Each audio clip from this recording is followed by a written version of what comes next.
Welcome to the Writer at Work podcast. Ms. Catherine M.H. and Kit Boyer are your co-hosts. They will be bringing you updates on their journey to becoming full-time authors, as well as writing advice, book reviews, and information to help you on your road to authordom. Join these authors as they work on their writing careers.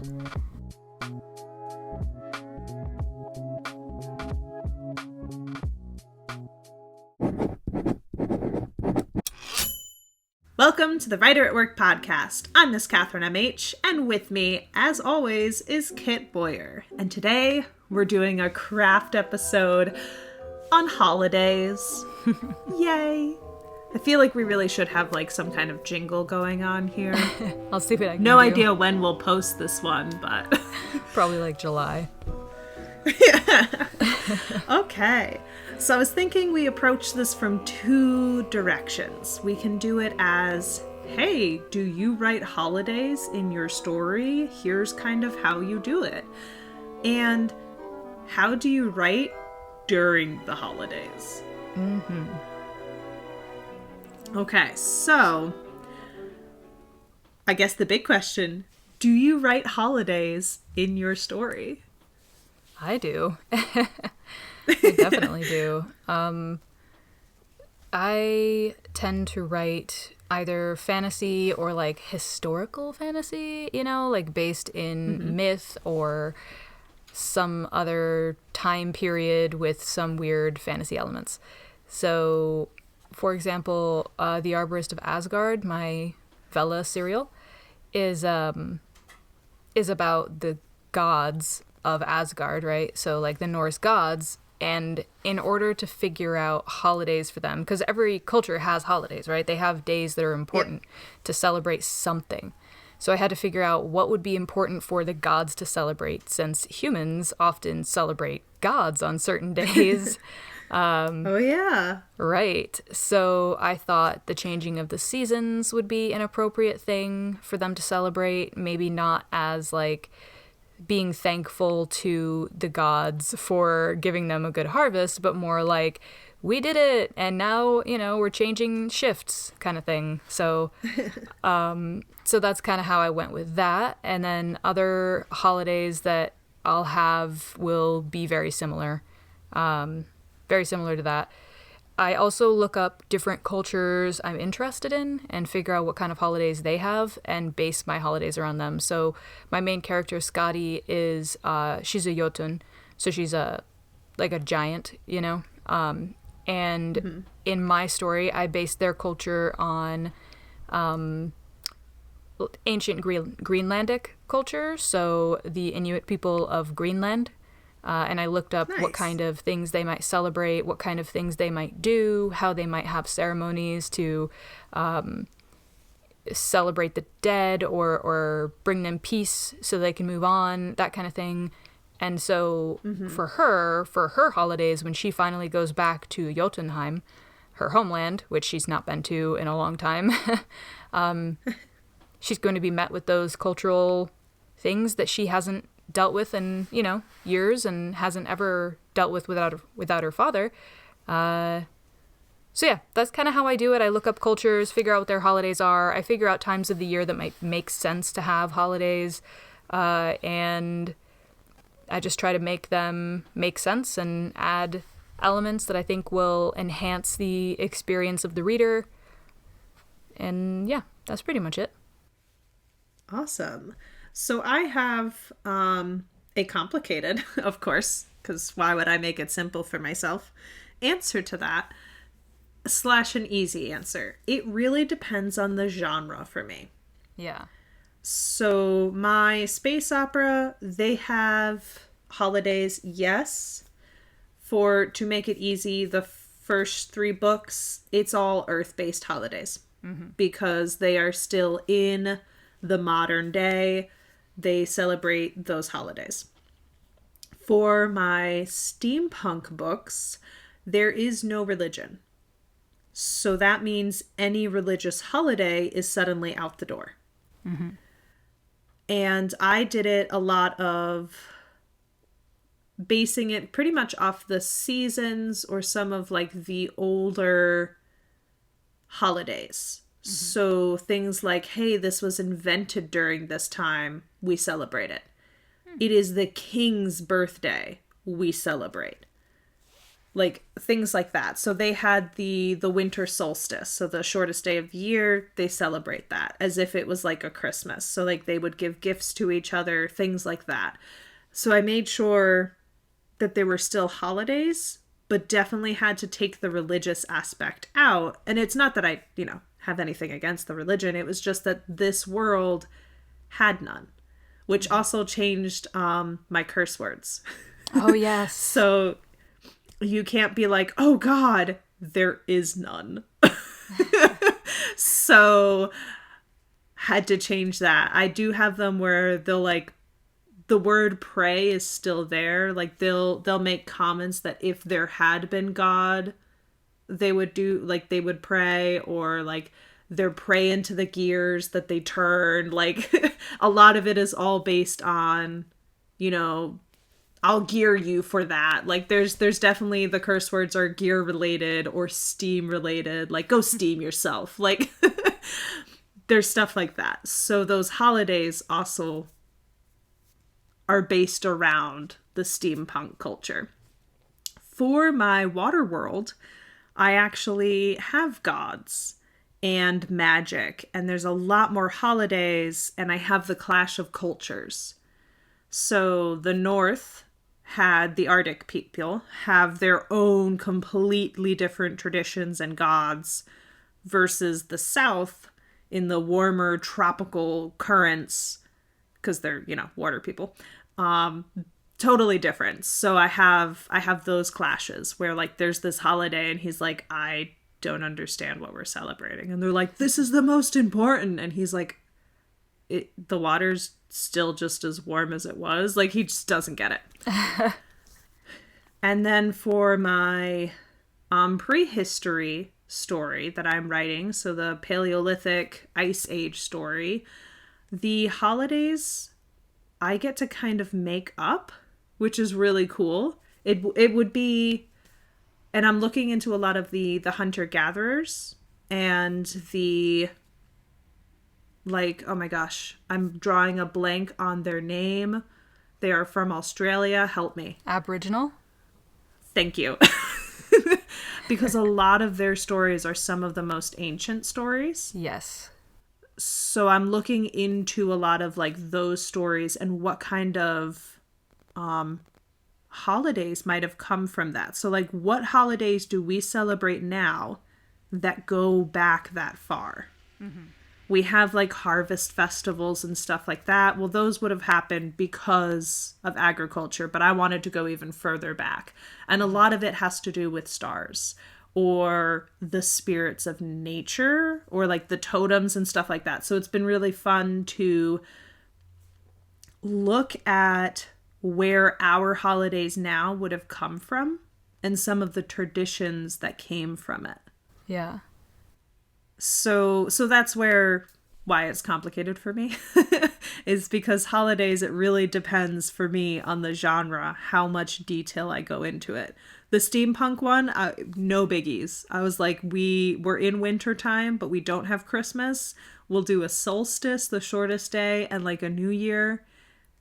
And that's it. And like there was the royal birthday ball. And I was like, cool. So yeah, do you do a lot of research? Is there a certain idea that you start with that you're like, hey, I really want this holiday or I really want this type of celebration? Or do the holidays just like appear as you write them? Because like you plot stuff more than I do. I don't plot that much, but for my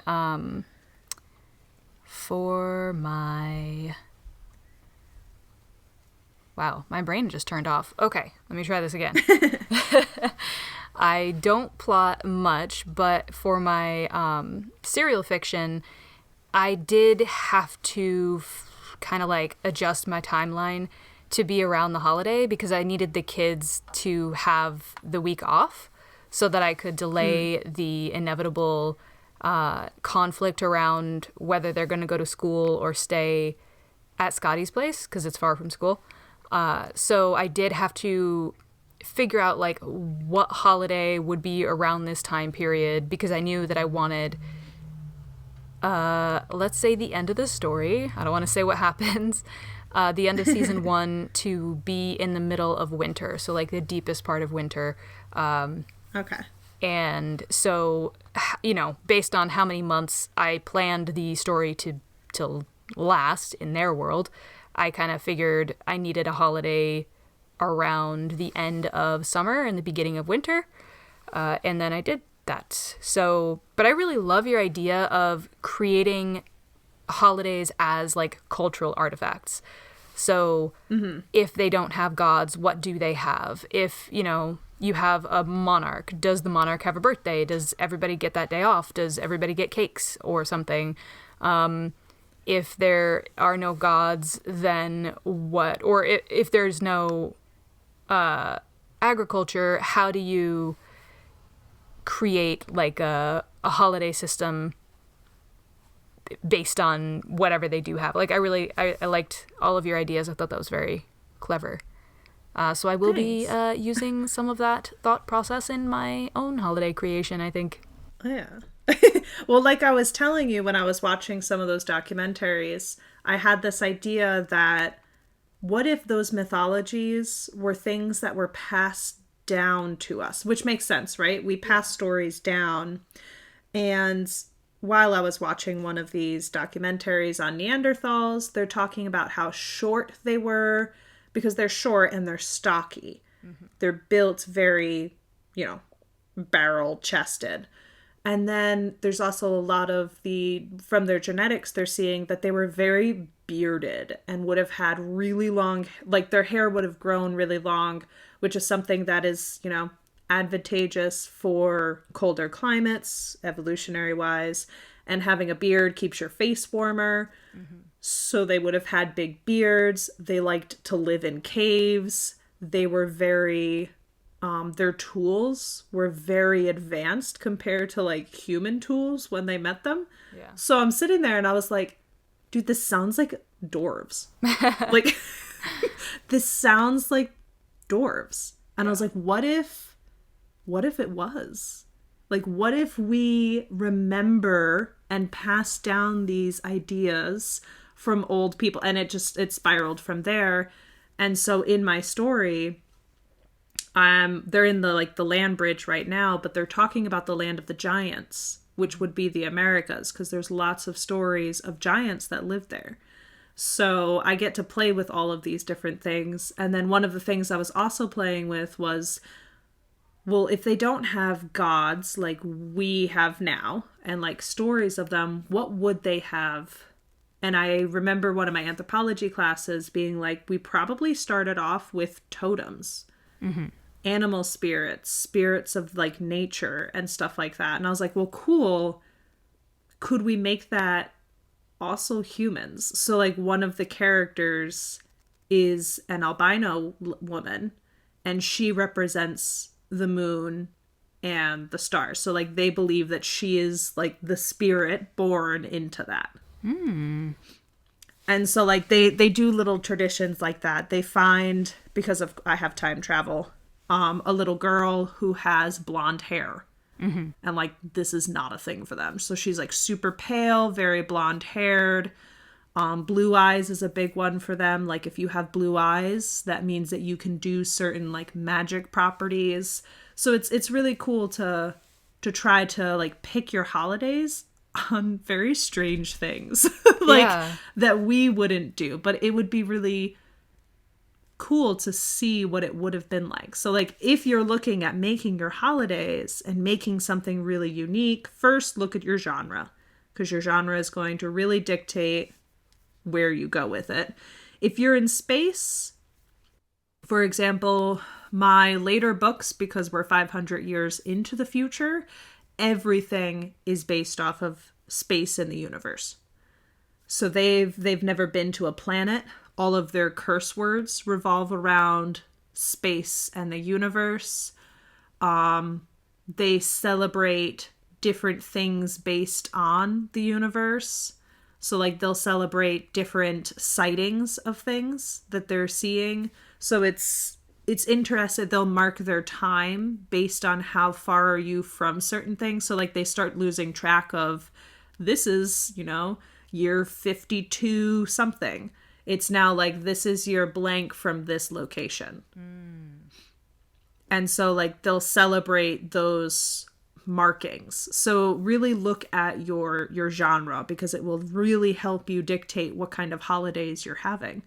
If you have aliens, and let's say like Earth and aliens, and you have a peaceful meeting, you're probably celebrating that day. Yeah. If you have a really bad experience with them and you fought them off, then you're celebrating that day.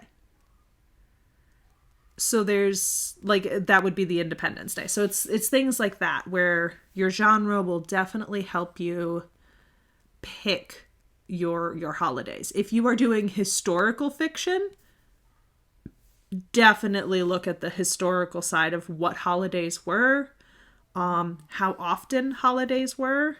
I mean, if you look at certain medieval times, for example, the church was really in the mood to do a lot of more celebrations because you weren't supposed to fight each other during certain holidays. So they started tacking on the holidays like there was no tomorrow. So it was like saint this, saint that, saint this. Like they really tried to keep the fighting to a minimum if they could, when they weren't causing the Crusades. But yeah. So really, really look at the genre, because that will help you, I think, really come up with how to build your holidays. But I do like what you said was, if you're writing the story of the gods, what do they celebrate? Yeah.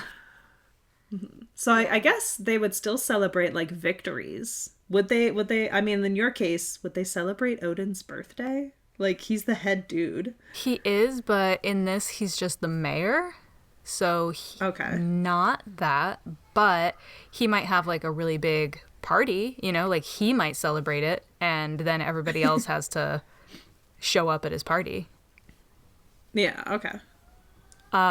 I love the tips that you just gave, and I'm very interested in reviewing this episode so that I can think about it again and reconsider how holidays are made. Another thing you said that was very interesting was about timekeeping.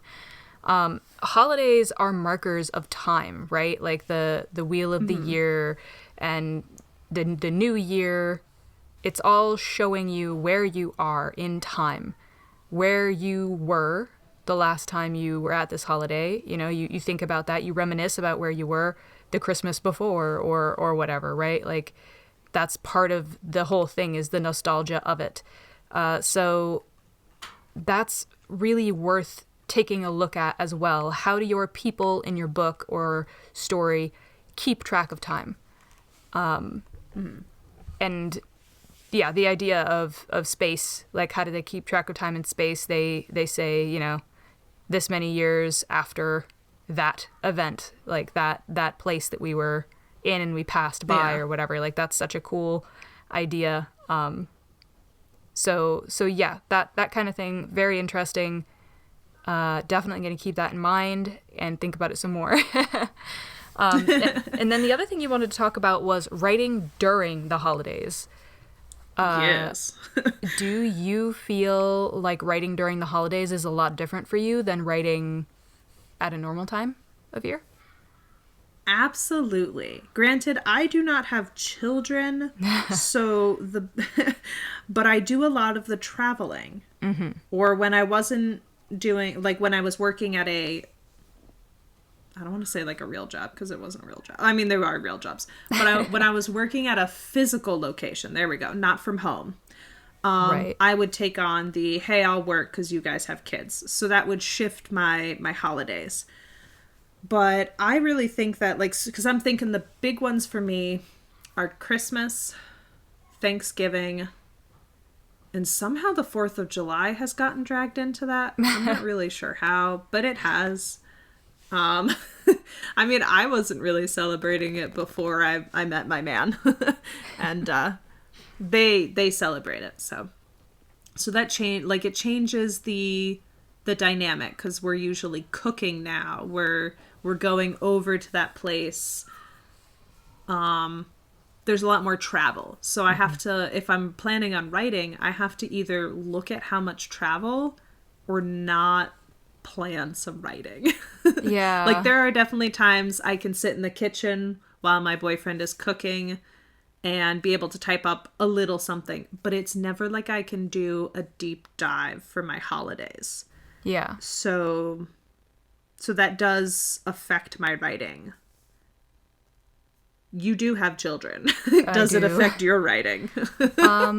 Yes, I think. They're, when you got kids, they have expectations that you're going to do stuff on holidays, which I am terrible at. One of my great failings as a parent is that I am just, I guess, I don't know, not good at planning and making things happen. But yeah, when they're home, it can be easier. So it really depends on like the actual holiday. Is it just a spring break, or is it, something I have to plan for and we have to go see family, or family's coming here or something? If that's the case, then there's just no way I'm going to be writing at all. There's, I have to cook. I cook everything from scratch because we don't really have any vegan restaurants around us, and we're vegan. I don't know if I've mentioned that. I probably have. I can't imagine that I haven't mentioned that. But when the holidays come around, we definitely have super, busy schedules. I'm not sure if they're going to help or if they're going to want to relax, and it's fine if they want to relax. I'm not going to force them to help me take care of the baby so that I can write. But yeah, it definitely hampers my writing time, and I don't get much writing done. But that's okay, because I do other things. I rest. I hang out with my family. I decompress if I need to decompress. I cook, which is a creative endeavor. That kind of thing. Yeah. So, since this is the crafty side of it, if I was to make some recommendations for if you are one of those people who has your plate absolutely full during the holidays, then let me give you a few little tips that I try to keep in mind as well. First, love family, but sometimes you need a break from them.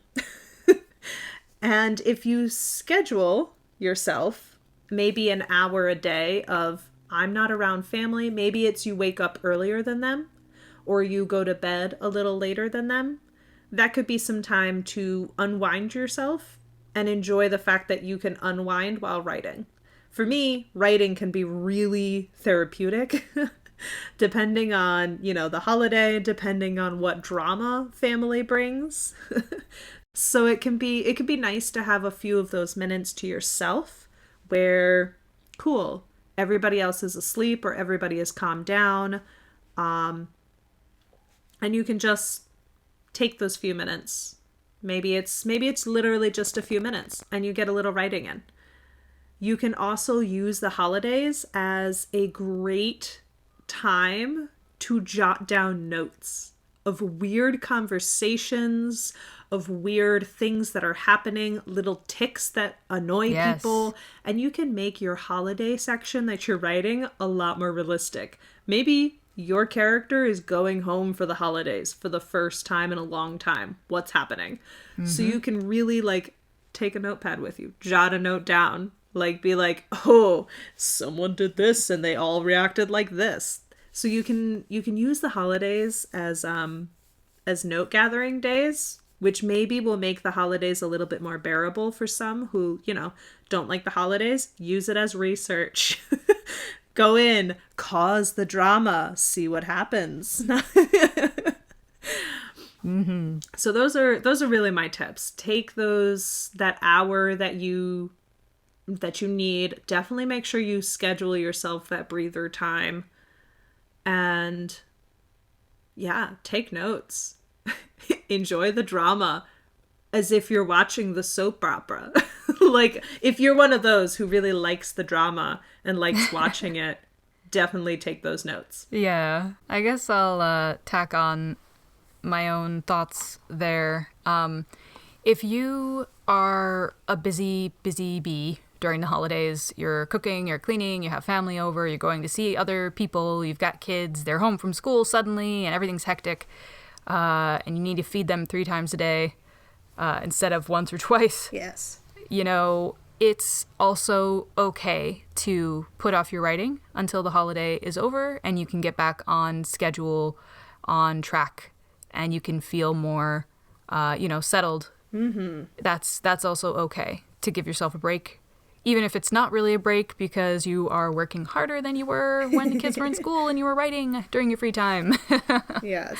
And, if you like your family or if you like alone time and you get to spend the holidays alone, don't forget to enjoy that. Mm-hmm. Don't forget to enjoy time with people you love or time with yourself, That's also good and healthy and helpful to your writing. So don't feel like you need to force yourself to write. Don't feel like you need to give up your boundaries if you have boundaries you're trying to set. Mm-hmm. Just do you. Yeah. And if you are really concerned about, let's say, word count, I know for a lot of people in the United States, Thanksgiving falls during NaNoWriMo. Oh my gosh. Every year, I'm always surprised. Yep, right? You can do something where if you have a word count, you have a deadline that you are trying to meet. Look at your calendar for that month of whatever the holiday is and see where you can fit in extra time to write. So in case things become super hectic or you just really enjoy getting into the drama of your family during the holidays, which, hey, some people do, then you don't have to feel that guilt of, I didn't write today, I'm wasting my day, because you're not wasting your day if you're chilling with people that you enjoy or enjoy the drama of. And you can really... I love that caveat. You can really, give yourself that little bit of leeway by, hey, I wrote instead of 1 hour each day right before the holidays. I picked up more hours of writing right after the holidays. I finished picking up that extra little bit of time and I'm still on track. I'm still ready to meet my deadline. It's another one for you guys. Yeah. And you know what, actually, with that is Scrivener. I know Kate does not like it. Anybody who does like it or wants to like it, there's a way on Scrivener to create a target for your project, either for a single page in your project or chapter or for your overall project. Nice. You can say, I want to write 50,000 words and I want to take, 60 days to do it. And Scrivener will ask you, do you want to skip any days of the week? Do you want to, how do you want me to calculate it, basically? So it'll tell you if you want to skip every Thursday and Sunday, how many words you have to write for the rest of the time. Or, and you can adjust that as you go. You can say, last week I wanted to skip Thursday. This week I want to skip, Saturday, Sunday, Monday. So how many words do I have to write the rest of the time? And that tool is very easy to find. Maybe I will show you guys on Instagram or something. I'll figure it out, but it's pretty easy to use. It's easy to find, and it's very nice to have something there telling you exactly how many words, and you can take a break and still keep up with your goal. Yeah. Very true. Yeah. So I think we did a pretty good job covering how to write during the holidays and how to write holidays themselves. Yeah. Do you have anything else to add? I mean, I could always add more, but no, we're good. All right. Well, me too. Same. Then thank you all for listening. We appreciate your time. You can like, subscribe, do all the social stuff below. Kate has another podcast called Revision Wizards, which we'll link below. She has a different co-host than me. It's Kate and who's your other co-host? V.E. Griffith. V.E. Griffith. So check that out if you're interested in learning about all kinds of editing stuff, writing scenes. Mostly we do a lot of editing stuff because, revisions are important. Yeah. Nice. Awesome. So yeah, that's it. Hope you guys have a great week, and see you next time. Bye.